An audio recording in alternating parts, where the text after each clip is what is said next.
திருமழிசை ஆழ்வார் திருமழிசை என்கின்ற திருத்தலத்திலே அவதரித்தார். இவருடைய காலம் பொது ஆண்டு 6வது நூற்றாண்டு என்று சில குறிப்புகளும் 7வது நூற்றாண்டு என்று வேறு சில குறிப்புகளும் கூறுகின்றன. அதனால் இந்த விஷயத்தை பற்றி உறுதியாக கூற முடியவில்லை. திருமழிசை ஆழ்வார் பகவானாலேயே பிரான் என்று புகழப்பட்டு இருக்கின்றார். அதனால் திருமழிசை ஆழ்வாருக்கு திருமழிசை பிரான் என்றும் ஒரு பெயர் உண்டு. அதாவது திருமழிசை ஆழ்வார் திருமழிசை பிரான் என்கின்ற பெயராலும் அறியப்படுகின்றார். ஆனால் இவர் பிறந்த பொழுது இவருடைய பெற்றோர்கள் அதிர்ந்து போனார்கள், முகம் சுளித்தார்கள். பொதுவாக தாய் வயிற்றிலே 10 மாதங்கள் தங்கி இருப்பதை போல இல்லாமல், கர்ப்பமாக இல்லாமல் இவர் 12 மாதங்கள் வாசம் செய்தார். 12 மாதங்களுக்கு பிறகுதான் பிறந்தார். ஒரு தை மாதத்திலே மகம் என்கின்ற நட்சத்திரத்திலே பிறந்தார் என்று கூறப்படுகின்றது. அதனால் இன்பமிகு தையில் அதாவது தை மாதத்தில் மகத்து அதாவது மக நட்சத்திரத்திலே இங்கு உதித்தான் வாழியே, இன்பமிகு தையில் மகத்து இங்குதித்தான் வாழியே என்று போற்றப்படுகின்றார். ஆனால் பெற்றோர்கள் ஏன் அதிர்ந்து போனார்கள், ஏன் முகம் சுளித்தார்கள் என்றால், இவர் பிறந்த பொழுது கைகள், கால்கள், வயிறு, தலை என்று முதலிய தனித்தனி அங்கங்கள் இல்லாமல், சாதாரணமாக ஒரு குழந்தை பிறப்பதைப் போல இல்லாமல் வெறும் பிண்டமாக பிறந்தார். வெறும் சதை பிண்டம், கையும் இல்லை, காலும் இல்லை, தலையும் இல்லை. அப்படிப்பட்ட ஒரு பிண்டத்தை எப்படி எடுப்பது, வளர்ப்பது? அதனால் மனம் கலங்கி போன அந்த பிண்டத்தினுடைய அவருடைய திருமழிசை பிரானுடைய பெற்றோர்கள் அந்த குழந்தையை, அந்த சதை பிண்டத்தை ஒரு பிரம்பு தூற்றின் கீழே வைத்து விட்டார்கள். அதன் பிறகு விதிப்படி நடக்கட்டும் என்று அவர்கள் திருமழிசை ஆழ்வாருடைய பெற்றோர்கள் அங்கே இருந்து அகன்று சென்று விட்டார்கள். ஆனால் திருமழிசை ஆழ்வாரோ வெறும் சாதாரணமான சதைப்பிண்டம் அல்ல, அவர் சுதர்சன சக்கரத்தின் அம்சமாக அவதரித்தவர் என்று கருதப்படுகின்றது. அதனால் இவருக்கு சுதர்சனாம் சேனர் என்று கூட ஒரு பெயர் உண்டு. சுருக்கமாக சொன்னால் தெய்வ குழந்தை அது.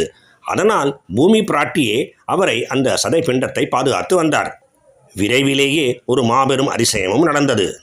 அந்த பிண்டத்துக்கு கைகள், கால்கள் முளைத்தன, சிரம், தலை உண்டாயிற்று. சாதாரணமான ஒரு குழந்தையைப் போல ஆனது.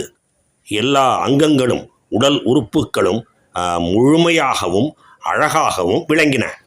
அந்த காலத்திலே திருவாளன் என்கின்ற பிரம்பு தொழில் செய்கின்ற ஒருவர் இருந்தார். பிரம்பு தொழில், மூங்கில், பிரம்பு முதலியவை.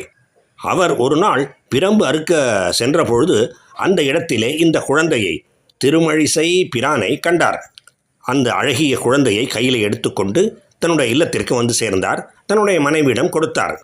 அந்த இருவருமே அந்த குழந்தையை அன்பாக வளர்த்து வந்தார்கள். ஆனாலும் மீண்டும் ஒரு அதிசயமான விந்தையான நிகழ்வு நடந்தது. அந்த குழந்தை பாலும் அருந்தவில்லை, அதாவது எந்த விதமான உணவும் உட்கொள்ளவில்லை, தூங்கவும் இல்லை. ஆனாலும் நலமாக இருந்தது, வளர்ந்து கொண்டும் இருந்தது. இதையெல்லாம் அந்த ஊரிலே ஒரு வயோதிகமான வயது சென்ற ஒருவர் கேள்விப்பட்டார். அவருக்கு குழந்தை பேறு இருந்திருக்கவில்லை. அவருக்கு குழந்தைகள் கிடையாது. இந்த குழந்தையின் மீது பரிவு கொண்டு இந்த குழந்தையின் ஆச்சரியப்படத்தக்க வளர்ச்சியை கண்டு, இருப்பை கண்டு அவர் வியப்படைந்தார். அவர் நாள்தோறும் மிக்க அன்போடும் ஆதரவோடும் பால் காய்ச்சி கொண்டு வந்து அந்த குழந்தைக்கு கொடுத்தார். ஒவ்வொரு நாளும் அவரும் அவரது மனைவியும் பால் காய்ச்சி கொண்டு வந்து அந்த குழந்தையிடம் வந்து கொடுத்தார்கள். திருமழிசை ஆழ்வாரும் அவர்கள் கொண்டு வந்து கொடுத்த பாலை ஏற்றுக்கொண்டு அருந்தி வந்தார். இப்படி பல நாட்கள் கழிந்தன.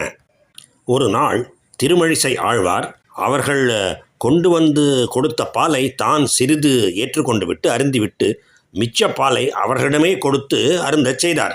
அதன்படியே அந்த வயோதிக கணவன் மனைவியும் மீதமிருந்த பாலை அருந்தினார்கள்.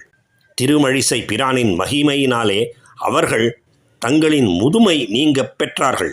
மீண்டும் அழகிய இளமையை அடைந்தார்கள். சிறிது காலம் சென்றபின் அந்த பெண்மணி, முதலில் மூதாட்டியாக இருந்து பிறகு இளமையை பெற்றிருந்த அந்த பெண்மணி கர்ப்பவதி ஆனார், தாய்மை அடைந்தார்.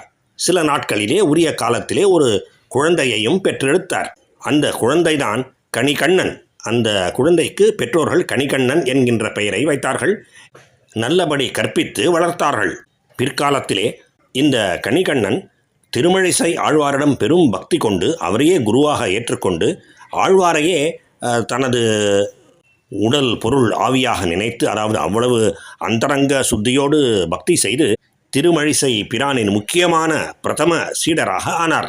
தனது குருவினிடமும் பகவானாகிய ஸ்ரீ மகாவிஷ்ணுவினிடமும் நல்ல பக்தி கொண்டு வாழ்ந்து வந்தார். இவர் எவ்வளவு பெருமை வாய்ந்தவர் என்றால், ஒரு முறை கணிகண்ணனாகிய இவர் காஞ்சிபுரத்தை விட்டு வெளியே செல்ல நேரிட்டது. அந்த நகரை துறந்து வெளிச்செல்ல நேரிட்டது. அப்பொழுது அந்த சீடருடனேயே தானும் வெளியிலே செல்ல விரும்பினார் திருமழிசை ஆழ்வார். அவ்வண்ணமே செய்தார். பொதுவாக சீடர்கள்தான் குருவை பின்தொடர்ந்து செல்வார்கள். குரு எங்கே செல்கின்றாரோ அங்கே சீடர்களும் சென்று விடுவார்கள். ஆனால் இந்த இடத்திலோ, கணிகண்ணன் திருமழிசை ஆழ்வார் விஷயத்திலோ, கணிகண்ணன் சென்ற இடத்திற்கு தானும் செல்ல விரும்பினார் ஆழ்வார். அதாவது குருவானவர் சீடரை பின்தொடர்ந்து சென்றார். ஆனால் சீடராகிய கணிகண்ணன் அந்த ஊரை விட்டு வெளியிலே செல்ல வேண்டிய நிர்பந்தம் எதனால் ஏற்பட்டது? அப்படிப்பட்ட ஒரு கட்டாயம் அந்த இடத்தின் அரசனால் ஏற்பட்டது. அப்பொழுது அந்த இடத்தை பல்லவராயர் என்கின்ற மன்னர் ஆண்டு வந்தார். ஒரு முறை அந்த அரசராகிய பல்லவராயர் கணிகண்ணனை பார்த்து தன்னை, அதாவது அரசரை புகழ்ந்து பாடுமாறு கேட்டுக்கொண்டார். ஆனால் கணிகண்ணன் மறுத்துவிட்டார். ஸ்ரீமன் நாராயணரை தவிர வேறு எவரையும் பாடமாட்டேன் என்று பதிலளித்து விட்டார். அதனால் கோபம் கொண்ட பல்லவராயர் அந்த அரசர் கணிகண்ணனை அந்த நகரத்தை விட்டு வெளியே செல்லுமாறு உத்தரவிட்டு விட்டார். அதனால்தான் கணிகண்ணன் அந்த நகரை துறந்து வெளியே செல்ல வேண்டிய நிர்பந்தம் ஏற்பட்டது. ஆனால் அவரை தொடர்ந்து ஆழ்வாரும் செல்ல விரும்பினார். உன்னுடன் நானும் வெளியே செல்கின்றேன் என்று கணிகண்ணனிடம் கூறினார்.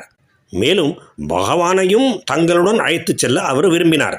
அதாவது நகரத்தை விட்டு வெளியிலே செல்வதென்றால் அந்த நகரை துறந்து செல்வது என்று முடிவாகிவிட்டால் சீடராகிய கணிகண்ணன், குருவாகிய திருமழிசை ஆழ்வார் மற்றும் பகவான் மூவருமே வெளியேற வேண்டும் என்று அவர் விரும்பினார். பகவான் அந்த நகரை விட்டு வெளியேறி தங்களுடனேயே வந்துவிட வேண்டும் என்று அவர் பகவானை கேட்டுக்கொண்டார். அந்த வேண்டுகோளை ஒரு பாடலாக புனைந்தார். கணிகண்ணன் போகின்றான் காமரு பூங்கச்சி மணிவண்ணா நீ கிடக்க வேண்டா, துணிவுடைய சென்னா புலவனும் போகின்றேன் நீயும் ஒன்றன் பைன்னாக பாய் சுருட்டிக்கொள் என்று வேண்டிக் கொண்டார். கணிகண்ணன் இந்த நகரை துறந்து செல்கின்றான். இனிமேலும் நீ, அதாவது பகவான், இங்கே இருக்க வேண்டாம். நானும் கணிகண்ணனை பின்தொடர்ந்து செல்கின்றேன். அதனால் நீயும் உன்னுடைய ஆதிசேஷனாகிய படுக்கையை, பாயை சுருட்டி கொண்டு எங்களுடன் வந்து விடுவாயாக என்று வேண்டிக் கொண்டார். ஆதிசேஷனாகிய பாம்பின் மேலே மகாவிஷ்ணு சயனித்து இருப்பதால், படுத்து கிடந்து இருப்பதால், இந்த இடத்திலே ஆதிசேஷனை நாகப்பாய், நாகப்பாய், பாம்பு பாய் என்று வர்ணிக்கின்றார் திருமழிசை ஆழ்வார். பக்தர்களை விட்டால் பகவான் ஏது? அதனால் பகவானும் பக்தர்களை பின்தொடர்ந்து செல்ல விரும்பினார். அவர்களுடனேயே பின்தொடர்ந்து சென்று விட்டார்.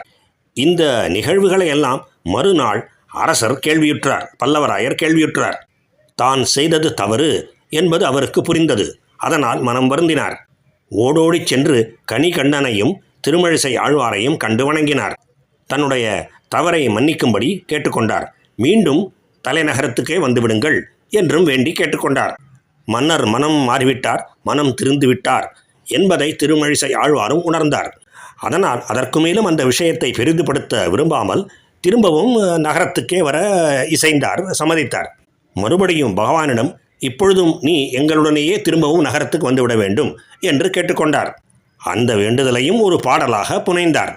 கணிகண்ணன் போக்கொழிந்தான் காமரு பூங்கச்சி மணிவண்ணா நீ கிடக்க வேண்டும், துணியுடைய சென்னா புலவனும் போக்கொழிந்தேன் நீயும் ஒன்றன் பைன்னாக பாய் விரித்துக்கொள் என்று பாடினார். அதாவது கணிகண்ணன் போக்கொழிந்தான், கணிகண்ணன் போய்விடவில்லை.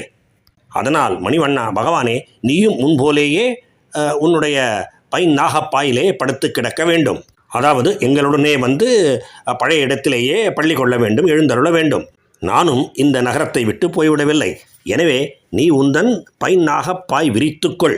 மீண்டும் உன்னுடைய நாகப்பாயை, ஆதிசேஷனாகிய பாயை விரித்து கொண்டு அதிலே சயனிப்பாயாக, அதிலே முன்பிருந்த இடத்திலேயே படுத்து கிடப்பாயாக என்று வேண்டி கேட்டுக்கொண்டார். இந்த பாடலின் கடைசி அடியிலே பைன்னாக பாய் விரித்துக்கொள் என்பதற்கு பதிலாக பைன்னாக பாய் படுத்துக்கொள் என்றும் ஒரு பாடபேதம் விளங்குகின்றது. இவை இரண்டிலே எதை எடுத்துக்கொண்டாலும் பொருள் ஒன்றுதான். ஆழ்வாரின் வேண்டுகோளுக்கு இணங்கி பகவானும் அவர்களுடனேயே திரும்பிச் சென்று காஞ்சி நகரத்திலேயே மீண்டும் நிலை கொண்டார். ஆக கணிகண்டனும் சரி, திருமழிசை ஆழ்வாரும் சரி மற்றும் பகவானும் ஓர் இரவு காஞ்சி நகரத்தை விட்டு வெளியிலே தங்கியிருந்தார்கள்.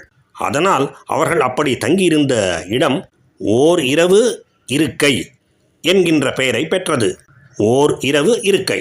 காலப்போக்கிலே அந்த பெயர் மருவி ஓரிக்கை என்று இன்று வழங்கப்படுகின்றது. இந்த நிகழ்விலே இருந்து ஆழ்வார் மட்டுமல்லாமல் அவருடைய சீடராகிய கணிகண்டனும் எவ்வளவு சிறந்த பக்தர் என்பது விளங்குகின்றது. திருமழிசை ஆழ்வாரின் வேண்டுகோளை ஏற்று பகவானே அவரை பின்தொடர்ந்தார். அவ்வளவு பெருமை வாய்ந்தவர் திருமழிசை ஆழ்வார். ஆனாலும் அவருடைய வாழ்விலும் குழப்பங்கள் நிகழ்ந்தன. குழப்பம் நேர்ந்தது. சில காலம் சைவ மதத்தை தழுவி சிவனடியாராக ஆனார். அதன் பின்னர் பேயாழ்வார் இவரை வைணவராக்கினார் என்று கூறப்படுகின்றது. திருமழிசை ஆழ்வார் 2 சிறந்த நூல்களை இயற்றியிருக்கின்றார்.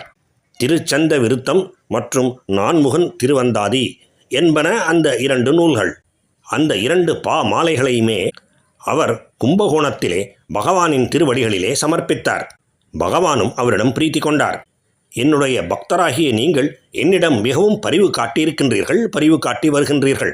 அதனால் உலக மக்கள் உங்களை திருமழிசை பிரான் என்று வழங்குவார்கள் என்று ஆசி கூறினார். கும்பகோணத்தை தவிர வேறு பல திருத்தலங்களுக்கும் சென்று பகவானை வழிபட்டார் திருமழிசை ஆழ்வார். இப்படி நெடுங்காலம் வாழ்ந்து இறுதியிலே தன்னுடைய உடலை துறந்தார். எந்த ஒரு பகவத் பக்தரும் அவர் நிகழ்த்துகின்ற அற்புதங்களினாலே, அதிசய செயல்களினாலே அறியப்படுவது இல்லை. ஆனாலும் பெரும் பக்தர்கள் சமயம் வரும்பொழுது அப்படிப்பட்ட அற்புதங்களை நிகழ்த்தி காட்டியிருக்கின்றார்கள். திருமழிசை ஆழ்வாரும் அவ்வண்ணமே செய்திருக்கின்றார் என்பதை பார்த்தோம். தன்னுடைய சீடருக்காக தானும் நகரத்தை விட்டு வெளியே சென்று பகவானையும் தன்னுடன் அழைத்துச் செல்கின்ற அளவுக்கு பெரும் பக்தியும் பரிவும் கொண்டிருந்த திருமழிசை ஆழ்வாருக்கு நமஸ்காரம். பகவானுக்கும் பகவத் பக்தர்களுக்கும் மீண்டும் மீண்டும் நமஸ்காரம்.